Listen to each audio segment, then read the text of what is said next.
Hello दोस्तों, स्वागत है आप सभी का एक और नई वीडियो में। आज मैं आप सभी के लिए लेकर आ गया हूँ एक बेहद ही रहस्यमय कहानी जिसका वास्तविकता से क्या मतलब है ये आज तक कोई नहीं बता पाया। एक ऐसी सच्ची घटना जो कि जिसके साथ घटी उसकी ज़िंदगी को उसने काफ़ी चेंज कर दिया। इफ़ दोस्तों आपके साथ कभी भी कोई पैरानॉर्मल इंसिडेंट हुआ है तो आप उसे स्क्रीन पर दिख रही मेरी इंस्टाग्राम आईडी पर मुझे शेयर कर सकते हो। अब मैं बढ़ता हूँ आज की कहानी की तरफ। ये कहानी मेरे दादाजी के साथ घटी थी और ये तकरीबन 1960-70 की बात है।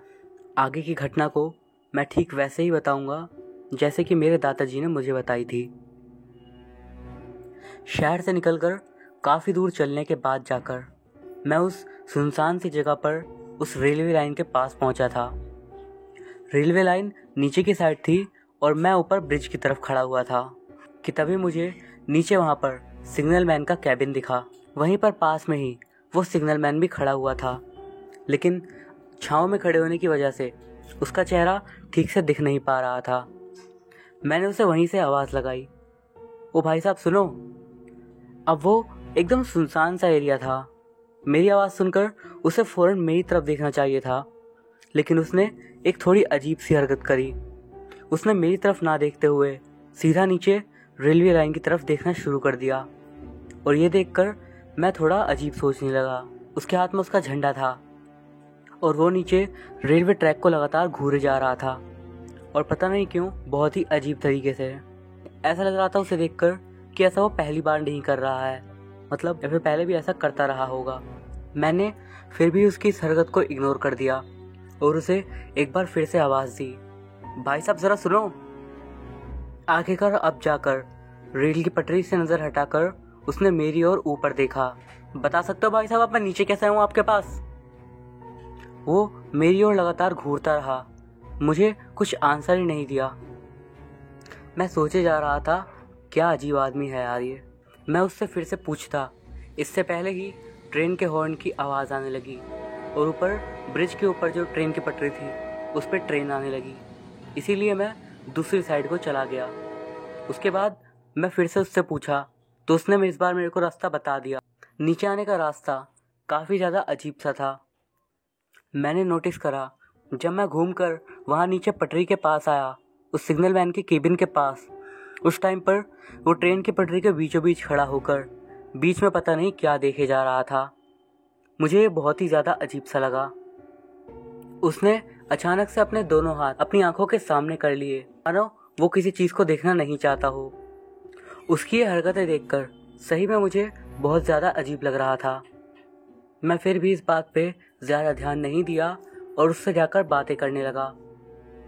मैं बातें करने ही वाला था, मैं उससे पहले कुछ कहता। मैंने अपना हाथ उसके आगे हाथ मिलाने के लिए बढ़ाया, लेकिन लगातार मुझे घूरते हुए वो एक कदम पीछे हट गया, पता नहीं क्यों। मैंने उससे कहा, मुझे आपसे रास्ता पूछना था। वैसे ये जगह बहुत ही सुनसान है, शायद यहाँ पर आपको कोई बंदा मिलता होगा, बस ट्रेन ही जाती होगी अभी तो यहाँ पर। आपको मेरे यहाँ आने से शायद बुरा नहीं लगा होगा, है ना?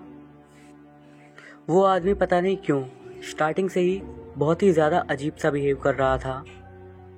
पता नहीं क्यों मुझे ऐसा लग रहा था कि शायद मुझे उससे ज़्यादा बातें नहीं करनी चाहिए, लेकिन फिर भी मैं करने की कोशिश कर रहा था कि तभी उसकी नज़र आगे गुफा के पास वाली लाल बत्ती भी गई और वो उसकी तरफ बहुत ही ज़्यादा अजीब ढंग से देखने लगा। ऐसा लग रहा था कि वहाँ से कुछ गायब हो गया हो, लेकिन फिर उसने अचानक अपनी नज़र मेरी तरफ करी। मैंने उससे पूछा, क्या हुआ भाई साहब? उसने धीरे से कहा, तुम नहीं जानते? उसका आंसर सुनकर सच में मुझे बहुत ही ज़्यादा अजीब सा लगने लगा। पता नहीं क्यों मेरे अंदर एक अजीब सा ही डर जाग गया। पर वो सिग्नलमैन का केबिन था ही ऐसी जगह पर कि शायद वहाँ पर रहते रहते उसका माइंड में कुछ नेगेटिव इफ़ेक्ट पड़ गया है, जिसकी वजह से वो शायद थोड़ा अजीब हो गया था।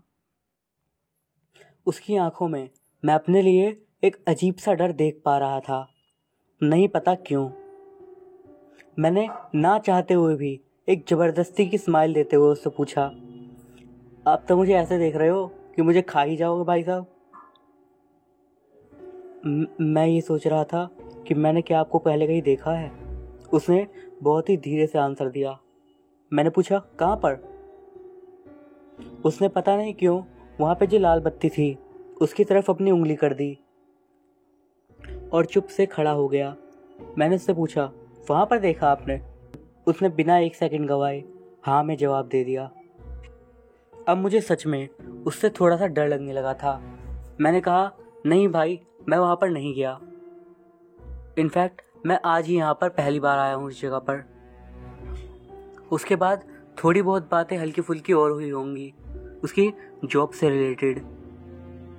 उसने बताया कि उसकी कोई फैमिली है नहीं, वो बस हमेशा अपने सिग्नल मैन वाले केबिन में ही रहता है, वहाँ पर अकेला। उससे बात करते करते मुझे ये भी पता चला कि वो पढ़ने में बहुत ही ज़्यादा अच्छा था, लेकिन फिर भी जाकर उसे यही पोस्ट मिली, जिससे पहले तो उसे बिल्कुल भी लगाव नहीं था, लेकिन अब जाकर उसे अपनी उस नौकरी की आदत हो गई है। वो स्टार्टिंग से ही बहुत ही ज़्यादा अजीब सा लग रहा था। मैं उससे जो भी पूछता उसका आंसर वो बहुत ही अजीब ढंग से देता था। थोड़ी देर बात करने के बाद उसने मुझसे कहा कि आइए आप मेरे कैबिन में आइए। उससे बात करने पर ऐसा लगने लगा कि वो बहुत ही ज़्यादा शांत स्वभाव का बंदा था। पता नहीं क्यों, बस मेरे दिमाग में एक ही ख्याल आ रहा था, कोई इंसान इतना शांत नेचर का कैसे हो सकता है, इतना सबसे अलग, इतना अलग कि पूछिए ही मत। लेकिन सडनली मुझसे बात करते हुए ही उसके चेहरे का रंग एकदम से उड़ गया और वो पीछे लगी हुई घंटी को देखने लगा। यहाँ तक कि वो घंटी उस टाइम पर बजी भी नहीं थी, लेकिन वो उसकी तरफ ऐसे देखने लगा मानो वहाँ पर कोई तो था। उसके चेहरे पर डर मैं साफ देख पा रहा था। वो उठा और गेट के पास गया, गेट को खोला और उस गुफा के पास वाली लाल बत्ती को फिर से देखने लगा। ऐसा एक बार नहीं, बल्कि हमारी पूरी बातचीत में ऐसा 2-2 बार हो गया। मैं उससे पूछने की सोचता, लेकिन फिर मैं डर के चुप हो जाता। मुझे एक अजीब सा ही डर उसके पास में सता रहा था। आखिरकार मुझसे रहा नहीं गया और मैंने उससे पूछ ही लिया, आखिर प्रॉब्लम क्या है? आप बार बार वहाँ पर क्यों जा रहे हो? उसने बहुत ही डर के साथ जवाब दिया, मैं परेशानी में हूँ सर, मैं बहुत परेशान हूँ। ये सुनते के साथ ही मैं मानो एकदम से अलर्ट हो गया और मैंने फ़ौरन उससे पूछा, क्या हुआ? आपको क्या परेशानी है यहाँ पर? इस बारे में आपको बताना बहुत ही ज़्यादा मुश्किल है। मुझे नहीं पता मैं आपको कैसे बताऊँ। शायद अगर हम फिर से कभी मिलें तब मैं आपको इस बारे में बता पाऊँ।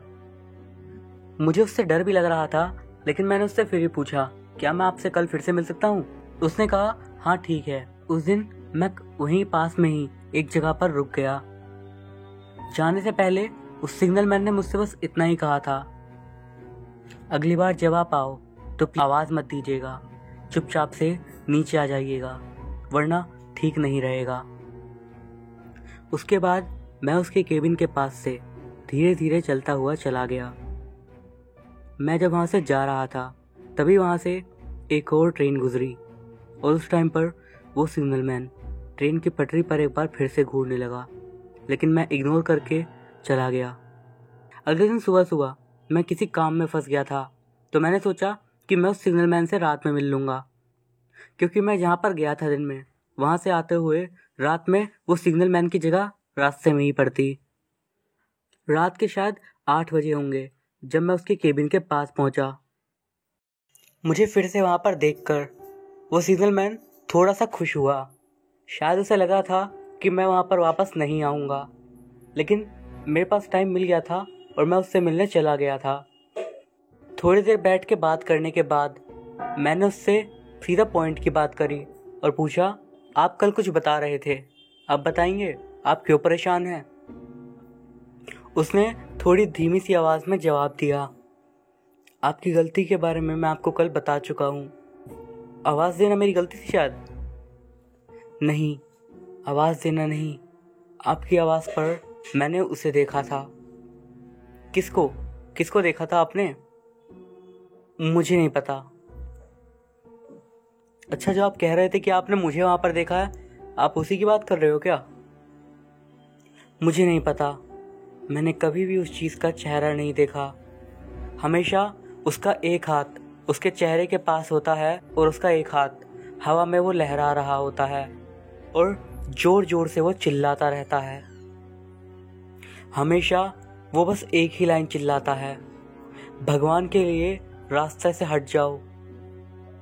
फिर वो बताने लगता है, एक दिन पूर्णिमा की रात थी। उस दिन मैं अपने केबिन में बैठा ही था कि अचानक से मुझे आवाज़ आई, ज़रा सुनिए।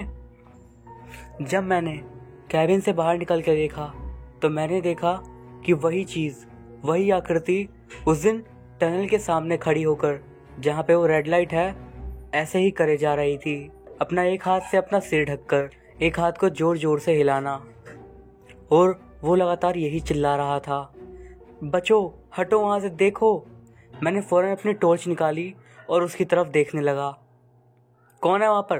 क्या हुआ? हो कौन तुम? तुम यकीन नहीं करोगे, वो उस गुफा के पास में ही कहीं गायब हो गया।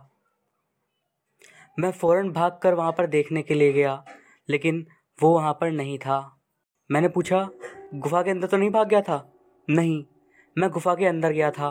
तकरीबन 500 मीटर अंदर तक मैं सीधा भाग कर गया, लेकिन वो वहाँ पर नहीं था। अगर होता तो कम से कम दिख जाता। वो इंसान नहीं था। मुझे फिर भी थोड़ा सा शक हो गया, इसीलिए मैं वापस से अपने केबिन में आया और मैंने अपने आगे और पीछे वाले 2 सिग्नलमैन केबिन को एक सिग्नल दे दिया था। एक खतरे का सिग्नल देते हुए पूछा था कि क्या सब ठीक है? तो उन्होंने कहा, हाँ, सब कुछ ठीक है। लेकिन मुझे उस रात बहुत ही ज़्यादा अजीब सा लग रहा था, पता नहीं क्यों। उसकी बातें सुनकर तो पहले मुझे भी बहुत ज़्यादा डर लग रहा था, लेकिन मुझे पता नहीं क्यों ऐसा लग रहा था कि शायद ये बस उसके दिमाग की बातें हैं। मैंने उससे कहा, आप कहना चाहते हो वो कोई आत्मा था? उस सिग्नल मैन ने बस अपनी गर्दन नीचे को कर दी। मैंने कहा, बस आपने उसकी परछाई ही तो देखी, हो सकता है आपका वहम हो। फिर उसने झटके से बोलना शुरू करा, जब मैंने उसे पहली बार देखा, उसके ठीक 6 घंटे बाद एक बहुत ही भयानक एक्सीडेंट हुआ। एक्सीडेंट टनल के अंदर हुआ था। थोड़ी हैरानी की बात तो ये भी थी कि उस एक्सीडेंट में जितने भी लोग मारे गए थे, उन सबकी लाश को उसी जगह पर ला के रखा गया जहाँ पर मैंने वो परछाई देखी थी। उसकी ये बात सुनकर मेरे अंदर बस एक डर की लहर सी दौड़ गई। मैंने फिर भी उससे कहा, ये कहीं एक इत्तेफाक होगा। नहीं, वो जब भी दिखा है कुछ ना कुछ होता है। आखिरी बार तकरीबन आज से 7 महीने पहले एक्सीडेंट वाली घटना के बाद मैं थोड़ा सा डर गया था, लेकिन फिर सब कुछ ठीक हो गया था। लेकिन उस दिन सुबह सुबह अचानक से मैंने वही परछाई फिर से देखी और मैं उसे देखकर एकदम दंग रह गया। मैंने उससे फिर से पूछा, क्या इस बार वो चिल्लाया? उसने कहा, नहीं, उस बार वो बस चुपचाप खड़ा हुआ था। मैंने फिर पूछा, क्या उसने फिर से अपना हाथ दिखाया? उसने कहा, नहीं, उसने हाथ नहीं दिखाया, बल्कि उस दिन उसने अपने दोनों हाथों से अपना चेहरा ढक रखा था, मानो वो किसी चीज़ को देखना नहीं चाहता हो। मैं एक बार फिर से उसके पास भाग कर गया, लेकिन पता नहीं कैसे वो देखते ही देखते मेरी आंखों के सामने से ओझल हो गया। वो पक्का कोई आत्मा थी। आपको कैसे पता? क्या इस बार भी कोई एक्सीडेंट हुआ? वो सिग्नलमैन एकदम शांत हो गया और एकदम शांति से उसने एकदम धीमी आवाज़ में बोला, उसी दिन शाम के समय एक ट्रेन उस गुफा में से बाहर आई। उस ट्रेन के बाहर आते के साथ ही वो अपनी पटरी से उतर गई और उस हादसे में 2 औरतों की जान चली गई। उन 2 औरतों की लाशें भी ठीक उसी तरीके से उसी जगह पर रखी गई थी जैसे पिछले एक्सीडेंट वाले मरने वालों के लोगों की रखी थी। इस बार मैं इतना ज़्यादा डर गया था कि मैं बता भी नहीं सकता। बस मुझे पता था कि वो जो भी चीज़ थी वो बस मुझे तभी दिखती थी जब कुछ ना कुछ बुरा होने वाला होता था। मैंने कहा, हाँ, मतलब उसके बाद से आपको कभी नहीं दिखा? उसने कहा, नहीं, वो मुझे पिछले 1 हफ्ते से लगातार दिख रहा है। उसकी ये बात सुनकर मेरे बदन में सिरहन सी दौड़ गई। उसने कहा, मैं बहुत ही ज़्यादा डरा हुआ हूँ, कुछ न कुछ तो बुरा होने वाला है, मुझे नहीं पता क्या, बस होने वाला है। मुझे उस सिग्नल मैन की दशा पर बहुत ही ज़्यादा दया आ रही थी, लेकिन पता नहीं क्यों एक बहुत ही भयानक डर मेरे मन में जन्म भी ले रहा था। उसने फिर से बोलना शुरू करा। मैं जब भी उसे देखता हूँ मैं बहुत ज़्यादा डर जाता हूँ। जब आप कल पहली बार आए तब भी मुझे वो दिखा था और उसे मैं लगातार घूरे जा रहा था और वो लगातार अपने माथे को अपने हाथों से ढका हुआ था। मैंने पूछा, मुझे लगता है शायद ये आपका वहम है, लेकिन उसने कहा नहीं, कल पहली बार ऐसा हुआ कि वो मेरे पास आया और उसने 2 बार वहाँ की घंटियाँ भी बजाई। मैंने कहा नहीं, उस टाइम पर मैं यहीं पर था, कोई घंटी नहीं बजी थी। अब मुझे सच में लगने लगा था कि उस सिग्नल मैन की मानसिक स्थिति शायद ठीक नहीं है और वो ये सब बस उसके मन की रचना है। लेकिन उसका कहना था कि उसे वो घंटी की आवाज़ सुनाई दी थी और उसे वो साया लगातार उस दिन पूरे दिन दिखा था। मुझे पता नहीं क्यों उसकी बातें सुनकर लगा कि शायद वो डरा हुआ है। मैं फ़ौरन उसे रात के समय ही केबिन से बाहर लेकर गया और उस गुफा की तरफ देखते हुए बोला, बताओ अब क्या वहाँ पर वो है? उसने कहा नहीं, अभी वो वहाँ पर नहीं है। मैंने कहा हाँ, वो वहाँ पर नहीं है। मैंने फिर भी उसे बहुत समझाया कि ठीक है, आप अपना ध्यान रखो, ये सब सिर्फ आपके मन का वहम है। लेकिन उसने कहा नहीं, मैं शांत नहीं रह सकता। उसने मुझे फिर से किसी बुरी चीज़ के होने के लिए आगाह किया है, लेकिन मुझे ये नहीं पता कि आखिर वो बुरी चीज़ होगी क्या। अगर मैं अपने आगे और पीछे वाले सिग्नल मैन के केबिन को संदेश दूं तो वो मुझसे पूछेंगे कि मैं उन्हें खतरे का संदेश क्यों भेज रहा हूं। वो बंदा बहुत ही ज़्यादा परेशान दिख रहा था, इतना तो मैं समझ गया था। उसने कहा वो जो भी चीज़ थी वो बस मेरे सामने क्यों आई? उसने मुझे ये क्यों नहीं बताया कि एक्सीडेंट होने वाला है? उसने मुझे दूसरी बार ये क्यों नहीं बताया कि फिर से एक्सीडेंट होने वाला है? और उसने इस बार भी नहीं बताया कि क्या होने वाला है। मैं बस उस साए से डर के रह रहा हूँ। मुझे नहीं पता था कि मुझे क्या करना चाहिए था। मैंने बस उसे ये बोलने की कोशिश करी कि ऐसा कुछ भी नहीं है और ये सिर्फ आपके मन का वहम है। उसके बाद मैं जैसे तैसे समझाकर रात में 10:30 बजे उसके यहाँ से जाने लगा। उसने मुझे रुकने के लिए भी कहा, लेकिन मैं वहाँ पर नहीं रुकना चाहता था और मैं वहाँ से धीरे धीरे चल के जाने लगा। जाने से पहले मैं उस गुफा की तरफ देखा और एक बार फिर से अपने रास्ते पे चलने लगा। मैं यही सोचे जा रहा था कि वो बंदा यहाँ पर अकेले न जाने क्या क्या झेले जा रहा है। मैंने मन ही मन ये विचार बना लिया था कि अगले दिन मैं सुबह सुबह उसके पास एक बार फिर से मिलने जाऊंगा और उसके बाद इस जगह से दूसरी जगह पर जाऊंगा। मैं अपने घर आ गया और आराम से सो गया। सुबह जाकर जब मेरी आँख खुली तो मैंने सोच लिया था कि मैं एक बार उससे मिलने ज़रूर जाऊंगा। मैं उस दिन उसी ऊपर वाले रास्ते से गया था जिस रास्ते से मैं पहली बार उस केबिन की तरफ गया था और यकीन मानिए, जो मैंने देखा उसे देखकर मेरी रूह कांप गई थी। मैंने देखा था कि नीचे गुफा के पास एक साया खड़ा हुआ है जिसने एक हाथ अपने मुंह पर रखा हुआ था और एक हाथ को हवा में लहरा रहा था। क्या मैं उस आत्मा को देख रहा था? मेरे मन में यही सवाल आया और मैं वहां पर बस स्तब्ध सा होकर खड़ा रह गया।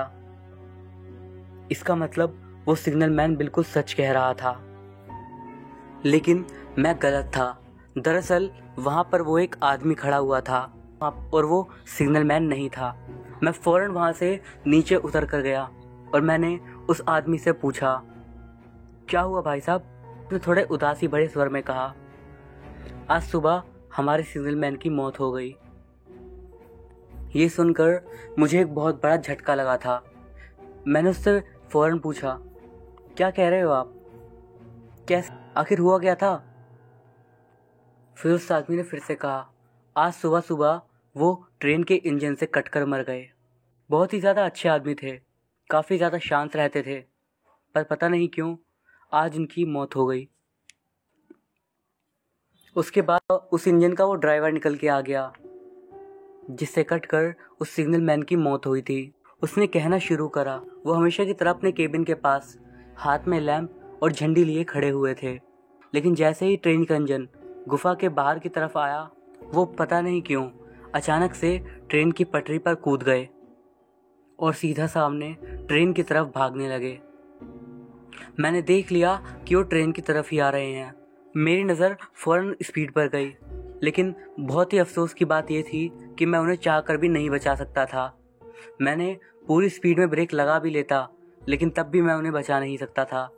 फिर भी मैंने ब्रेक लगा लिए थे, लेकिन ट्रेन 70 किलोमीटर की स्पीड से चल रही थी उस टाइम पर।